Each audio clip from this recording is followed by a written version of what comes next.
தங்கச்சி பாத்தியா தங்கச்சி, திருப்பதி பொம்மை. நம்ம கடைக்கு சரக்கு போன சந்தைக்கு போனப்போ இதுல 2 வாங்கியாங்க. நல்லா இருக்க? நல்லா சகுனம் அண்ணா. நான் சுபகாரியத்தை பத்தி நினைச்சப்போ எவ்வளவு பொருத்தமா இதை வாங்கிட்டு வந்திருக்கீங்க. தங்கச்சி எதை பத்தி சொல்ற? பாத்தீங்களா அண்ணா, உங்க மகன் வள்ளி கையில என் மகன் கந்தன் பேரு, இவன் கையில அவ பேரு. நல்லா இருக்கா மாமா? நல்லா இருக்குடா. இத பார்த்து ஆனந்தப்பட 10000 கண்ணு வேணுமா? அப்பா என்னம்மா? நாளைக்கு எனக்கு அத்தான கல்யாணம் பண்ணி வைக்க முடியாதுன்னு ஏமாத்தவே முடியாது. அதுக்குதான் இப்படி எல்லாம் செஞ்சு வச்சிருக்கு. போக்குரி பொண்ணு. இருந்தாலும் தங்கச்சி, இத்தனை வலியையும் பொறுத்துக்கிட்டு இந்த பிள்ளைங்க எவ்வளவு சந்தோஷமா இருக்கு பாத்தியா? ஏன் தங்கச்சி வருத்தமா இருக்கு? ஒண்ணும் இல்லைன்னா பிரேமாவும் நம்மோடு இருந்திருந்தா எவ்வளவோ நிம்மதியா இருந்திருக்கும். அவங்க என்னென்ன கஷ்டங்களை அனுபவிக்கிறாளும். வருத்தப்படாத தங்கச்சி. வேணும்னா நான் ஒரு தடவை அவங்கள போய் பார்த்துட்டு வரட்டுமா? வேண்டாண்ணா, வேண்டாம். அவங்கள பொறுத்த வரைக்கும் நான் செத்தது போலவே இருக்கட்டும். மறுபடியும் அந்த பேச்சை எடுக்காதீங்க. நான் அப்பாவே நினைச்சேன், காலங்காத்தால தங்கச்சிக்கிட்ட கதை பேசிக்கிட்டு இருப்பீங்கன்னு. உங்களுக்கு ஏதாச்சும் இருக்கா? என்னடி கையில? நானும் அத்தாலும் கையில பச்சை குத்திக்கிட்டோம். இதோ பாரு, யாருடி குத்தினா? அத்தான் குத்தி வச்சிருந்தாங்க. ஆமா அண்ணி. அப்படி அத்தை ஏண்டி குத்து கொலை கட்டி ஆட்டம் பெத்தவ இருக்கேன், என்கிட்ட ஒரு வார்த்தை கேட்காம வளர்ற குழந்தை கையில இப்படி பச்சை குத்தி வச்சிருக்கிறியே, உனக்கு கொஞ்சமாவது அறிவு இருக்கா? இல்லன்னா அந்த மனுஷன் ஏன் வீட்டை விட்டு துரத்துறாரு? அவர் வீட்டுல இல்லாத சமயம் இந்த மாதிரி கும்மாள் அடிச்சிருப்ப. ஏன் இப்படி கண்ணாபின்னான்னு பேசுறீங்க? ஐயோ, மான மரியாதை இருக்கிறவங்களுக்கு ரோஷம் வரும். அது உனக்கேதடி. உன் உடம்புல சூடு சொரணை இருந்தா ஓடுகாலின்னு பேர் வந்த பிறகு நாக்கு பிடிக்க செத்துருக்க வேண்டாம். அண்ணி போதும், நிறுத்துங்க. நீலா, உனக்கே நல்லா இருக்கா? மாசம் அவன் மணியாடுறா அனுப்பிட்டு இருக்கா. அந்த பணத்தை மட்டும் எண்ணி வாங்கிக்கிறியா? அது பணம் இல்லையா? பொல்லாத பணம். இது கொஞ்சமாவா கொட்டிக்குது? 2000 சொத்தை ஒரே வேலையில முழுங்குது. இனி அந்த கஷ்டம் உங்களுக்கு வேண்டாம் அண்ணி. மதியாதார் வீட்டு வாசலை மிதிக்க வேண்டாம். நல்ல சமயத்துல எனக்கு ஞாபகம் படுத்துறீங்க. வரேன் அண்ணி. வாடா கந்தா. தங்கச்சி தங்கச்சி தங்கச்சி கொஞ்சம் நில்லுமா. தங்கச்சி என்னன்னா? அவளுக்காக நான் மன்னிப்பு கேட்டுக்கிறேன். என்னை விட்டுட்டு போகாதம்மா. தயவு செஞ்சு என்னை விட்டு பிரிஞ்சு போகாத தங்கச்சி. இல்லண்ணா, நத்தை ஓட்ட விட்டு வெளியில வந்தா எப்படி வாழ முடியாது, அது போலத்தான் பெண்கள் புகுந்த விட்டு வெளியில வந்தா வாழ முடியாது. அனாவசியமா எங்களால உங்களுக்கு என்ன கஷ்டம்? எங்களை போக விடுங்க. சரி தங்கச்சி, உன் இஷ்டத்தை நான் கெடுக்கிறேன். ஆனா என்னன்னா, நர்ஸ் வேலை கவனிக்கவே உனக்கு நேரம் கிடையாது. எப்படி தங்கச்சி நீ கந்தனை கவனிக்க போற? அவனையாவது என் கூட அனுப்ப முடியுமா? சரி அண்ணா, என் பொண்ணதான் என்னாலும் வளர்க்க முடியும். என் பிள்ளைக்காவது ஒருமையும் இல்லாம அவனை பள்ளிக்கூடத்தில் சேர்த்து நல்லா படிக்க வச்சு கவனிச்சுக்குங்க அண்ணா. ஆகட்டும் தங்கச்சி. கந்தனம் வள்ளியும் என்னுடைய கண்கள் மாதிரி. வட கந்தா, கடத்திரவையும் விலைக்கு வாங்கிட்டு வந்துட்டு போல இருக்க. எல்லாம் உன் பையனுக்கா? ஆமா ஜெயந்தி, அவனுக்காகத்தானே என் உயிர் இந்த உடம்புல ஒட்டிக்கிட்டு இருக்கு. கந்தனோட வருங்காலம் எப்படி இருக்குமோன்னு கவலைப்பட்டுக்கிட்டு இருந்தேன். இப்ப துரை கொடுத்த பணத்தினால என் துரைக்கு நல்ல காலம் பிறந்திருக்கு.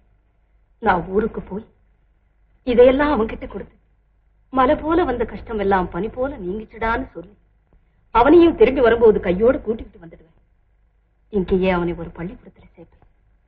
என் கந்தன் நல்லா படிக்கணும், பெரியவனாகணும், பட்டம் வாங்கணும். கண்டிப்பா பெரியவங்க. என்ன என்ன சாந்தா? ஐயோ சாந்தா, என்ன சாந்தா இது? சாந்தா, நீ எல்லாம் தெரிஞ்ச நர்ஸுங்கிறதுனால வியாதியை உங்ககிட்ட சொல்லாம இருக்க நான் விரும்பல. ஆமா, உனக்கு டிபி சாந்தா. 2 சுவாச பையன் ரொம்ப பாதிக்கப்பட்டு. அப்படின்னா நான் ஊருக்கு போகவே முடியாத doctor. I am very sorry. இந்த நிலையில நீ யாரோடையும் பழகுறது அவ்வளவு நல்லது. அப்படின்னா டாக்டர், எனக்கு ஒரு சின்ன உதவி செய்றீங்களா? என்னமா செய்யணும்? இந்த செய்தி தெரிஞ்சா கந்தன் கட்டாயம் இங்க ஓடி வந்துடும். என்ன பிரியாம கிட்டவே இருக்கணும்னு அடம் பிடிப்பான். அதனால இந்த வியாதி பூர்ணமா குணமாகிற வரைக்கும் ஏதாவது ஒரு வெளியூர் ஆஸ்பத்திரிக்கு என்ன அனுப்பி வைங்க டாக்டர். சரிம்மா, நாளைக்கே உன்னை வேற ஊருக்கு அனுப்ப ஏற்பாடு பண்றேன்.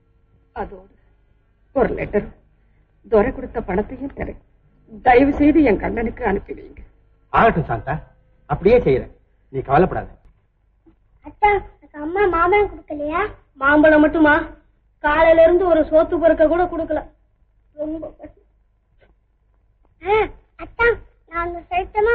என்ன பழம் பழம் எனக்கு தெரியும், அம்மாவுக்கு தெரியாம எடுத்துட்டு ஓடி வந்துடுறேன். ஐயோ, திருடுறது தப்பு இல்லி, அத்தைக்கு தெரிஞ்சா உடம்பு தோலை உரிச்சிடுவாங்க. எனக்காக நீ அடி வாங்க வேண்டாம்.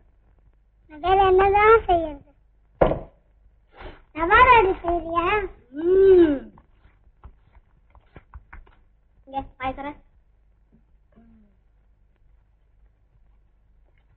எப்படி இருக்கு? நல்லா இருக்கு.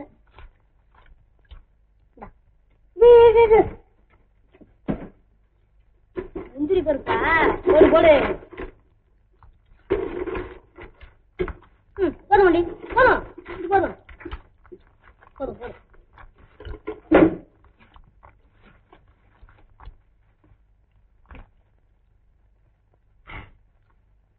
இது வழக்கமா எழுதுற வார்த்தை. எனக்கு 3000 ரூபாய். எனக்கு டிபி வியாதி. ஏன் வராது டிபி வியாதி? ஏன் தங்கச்சி? அதனால் இன்று என்னை மகனப்பள்ளிக்கு அனுப்புகிறார்கள். என் மகனுக்கு நானே எவனாக விரும்பவில்லை. இந்த பணத்தை கொண்டு கந்தனை எப்படியாவது நன்றாக வளர்க்க வேண்டும் என்று கேட்டுக் கொள்கிறேன். அண்ணா, உற்றார் உறவினர்களை பார்த்து பழக முடியாத நிலைமைக்கு ஆளாகிவிட்டேன். நான் போகிறேன் போகிறேன் போய்கொண்டே இருக்கிறேன். அப்படியே போயிடு, திரும்பாத. பணத்தை வச்சு பிள்ளைய வளர்க்கணுமாம்ல, வளர்க்குறாங்க. பிள்ளைய எங்கிருந்து வளர்க்கிறது? முதல்ல நம்ம வயத்தை வளர்த்தா பத்தாது. தங்கச்சி, ஒரு பிளான். அது சரிண்ணே, நான் சொல்றதையும் கேளு. உங்க மச்சான் பட்டணத்துக்கு போய் பெரிய வியாபாரம் செய்யணும்னு சொல்லிட்டு இருக்காரு. அதனால இந்த பணத்தை ஏன் பணம் சொல்லி கடனா கொடுக்குற மாதிரி கொடுத்து கேம்ப மெட்ராஸ் மாத்திரலாம் நினைக்கிறேன். ஆமா, அதோட அவ அண்ணனை தேடிக்கிட்டு இங்க வந்தாலும் ஏமாந்து திரும்பி போயிடலாம். எப்படி நீ தங்கச்சி? நீலா கீழே துப்பாத, அப்படியே முழுங்கிடு. என்ன கழுவி ஆகிட்ட? முழுங்கிடு.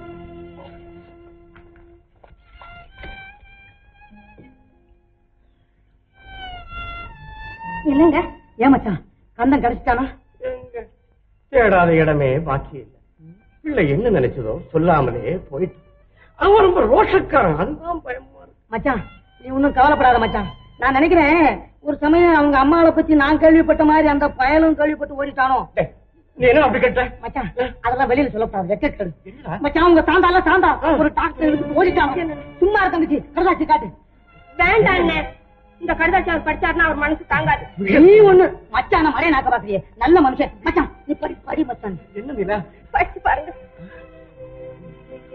அண்ணா, உற்றார் உறவினர்களை பார்த்து பழக முடியாத நிலைமைக்கு ஆளாகிவிட்டேன். நான் போகிறேன் போகிறேன் போய்கொண்டே இருக்கிறேன். அப்படின்னா என்ன அர்த்தம்? இது கூடவா தெரியல? மானம் போகுது, ஊர்ல தலகாட்ட முடியல, உங்க கண்ணுல படாம எங்கேயாவது தொலைறேன்னு எழுதிருக்கா. எங்க போனாலோ என்ன செய்யறாளோ. இந்த கடிதாச்சியோட இன்னொரு பாதி எங்க? அதுவா, அது வந்து தபால்காரங்க கொண்டு வந்து கொடுத்தானா, அதாவது வாசல்ல நின்னு படிச்சுட்டு இருந்தேன். அப்பா திடீர்னு ஒரு கழுத ஓடியாந்து அந்த பாதியும் தின்னுடுச்சு. இல்லன்னு மச்சான், அந்த கழுத சின்ன பாதி கடுதாசியை நீ படிச்சு பாத்திருந்த ஒரு இடத்துல நின்னு இருக்க மாட்டேன். என்ன இருந்தாலும் தங்கச்சி, ஒரு பொம்பளை இவ்வளவு பச்சையா எழுதப்படாது. அது அசிங்கம், மகா கேவலம். போதுங்க. ஆமா, இந்த வீட்டுல அவளை பத்தி நம்ம பேசுறது இதுதான் கடைசி தடவை. நாசமா போட்டுங்க. ஐயா, நான் வெளியூரு எங்க அம்மா தேடிட்டு வந்தேன். ஒரு ஆகவே வேண்டாம், அதோ ஹோட்டல் இருக்கு பாரு, அங்க போ.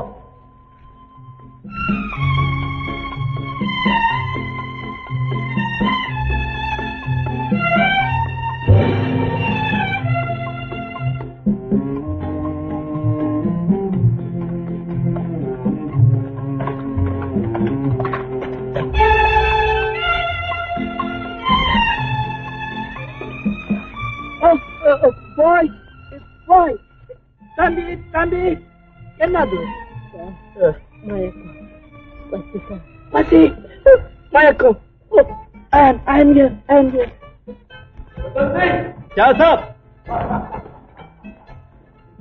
உத்தம் சிங், இந்த பாய் ஒரு அநாத ஃபெலோ, ஹெல்ப்புக்கு வச்சுக்கோ. क्या साहब, இந்த பையன் யாரோ என்ன ஜாதியோ? क्या साहब, ஒரு வீட்டுல ரெண்டே ஜாதி, ஒயிட் மேன் பிளாக் மேன், வெள்ளைக்காரன் கருப்புக்காரன். There is no difference with them. ठीक है साहब.